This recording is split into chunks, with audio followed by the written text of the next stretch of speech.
जय हिंद फ्रेंड्स। मेरा नाम अजीत सिंह और आप मेरा यूट्यूब चैनल देख रहे हैं दद्दा की खरी खरी।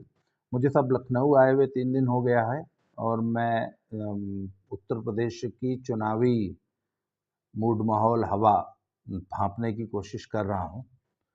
तो इससे पहले 2 दिन हम लोग पश्चिमी यूपी में रहे थे, इधर 2 दिन लखनऊ में बीते हैं। आज जो सब हम जा रहे हैं आजमगढ़। और अगर आप 2017 की अगर समाजवादी पार्टी की परफॉर्मेंस देखें तो समाजवादी पार्टी को जो मेन उनके जो सो कॉल्ड छोटे मोटे किले जो बचे हैं उसमें एक है साहब मुरादाबाद रामपुर, एक है आपका इटावा मैनपुरी क्षेत्र और एक है आजमगढ़ मऊ गाजीपुर। इसमें जो उनको 2 4 10 सीटें मिल जाएं तो मिल जाएं इन एरियाज में। अदरवाइज पूरे पूर्वांचल में उनका सुपड़ा 2017 में साफ था और हर जिले में इक्का दुक्का सीटें थी। बहुत सारे ऐसे जिले थे जहां क्लीन स्वीप था, पूरे बुंदेलखंड रीजन में क्लीन स्वीप था। और लखनऊ जैसे जो बड़े बड़े जिले हैं जहां 8 8 9 9 सीट्स हैं वहां पर भी क्लीन स्वीप था, एक भी सीट नहीं आई थी।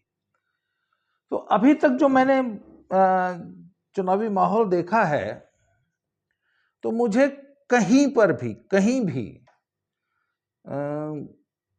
सपा की स्थिति इंप्रूव होती हुई नहीं दिखी।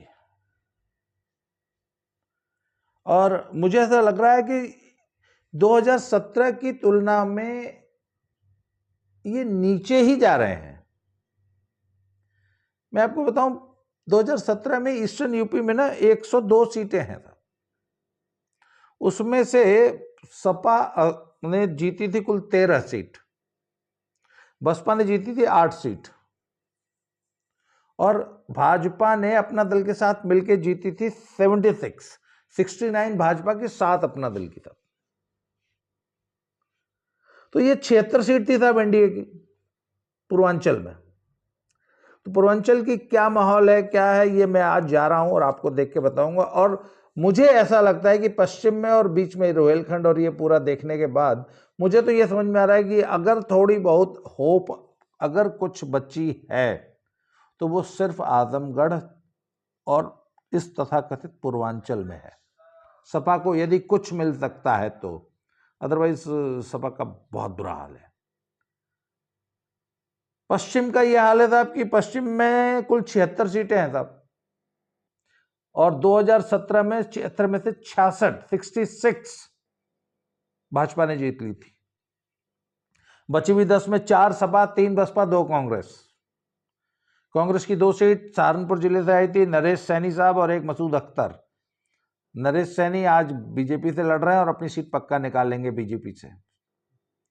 मसूद अख्तर कांग्रेस छोड़ के सपा में चले गए थे इमरान मसूद के साथ। इमरान मसूद और मसूद अख्तर दोनों को सपा ने जो है टिकट नहीं दी।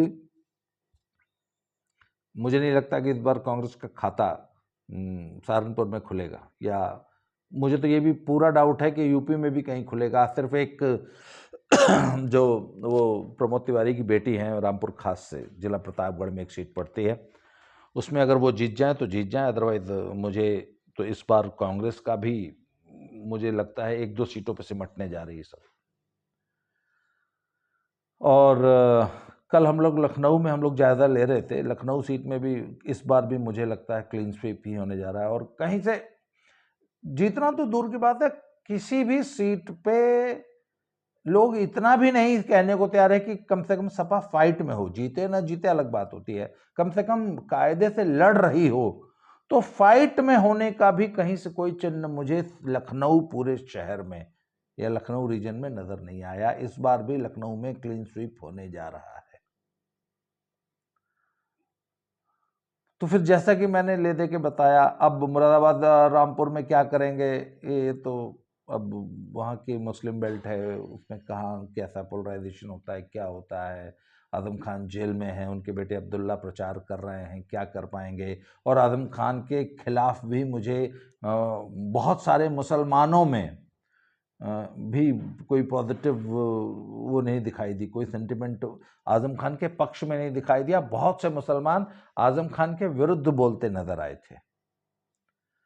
तो मुझे तो कोई बहुत बहुत अच्छी होप समाजवादी पार्टी के लिए मुरादाबाद रामपुर में भी नहीं, मुझे नहीं दिख रही कम से कम। तो अब ले दे के साथ सिर्फ एक क्षेत्र बचा है, पूर्वांचल। पूर्वांचल में भी स्पेशली आजमगढ़, जौनपुर, मऊ, गाजीपुर और बलिया, ये एक रीजन है जहां से सपा को कुछ होप हो सकती है और जहां से कुछ सीटें आने की संभावना है। अब वो कितनी है, ये आज शाम को 6 बजे मैं आजमगढ़ पहुंच जाऊंगा। कल और परसों 2 दिन पूरा आजमगढ़ के और गाजीपुर के ग्रामीण क्षेत्रों में, आजमगढ़ से लगा हुआ जो गाजीपुर है उस एरिया में हम लोग रहेंगे। वहाँ के गांव में वहाँ के आम गरीब गुरबा से बात करके ये जानने की कोशिश करेंगे कि आजमगढ़ में समाजवादी पार्टी का जो ये किला, जो 2014 और 17 की 19 की सुनामी, भाजपा की सुनामी में भी टिका रहा था, इस बार आजमगढ़ क्या बोल रहा है और क्या इस बार भी समाजवादी पार्टी आजमगढ़, गाजीपुर जैसे एरिया में अपना आधार बचाने में सफल होती है कि नहीं होती है, ये तो आने वाले वक्त में पता चलेगा। पर ये हम भांपने की कोशिश करेंगे और देखते हैं साहब। तो आज शाम से हमारा आजमगढ़ दौरा प्रारंभ हो रहा है। आज हम जो है लखनऊ से निकल रहे हैं और बहुत जल्दी आजमगढ़ पहुंच के आपसे फिर से मुलाकात होगी। आज के लिए इतना ही। बहुत बहुत धन्यवाद। Thank you very much.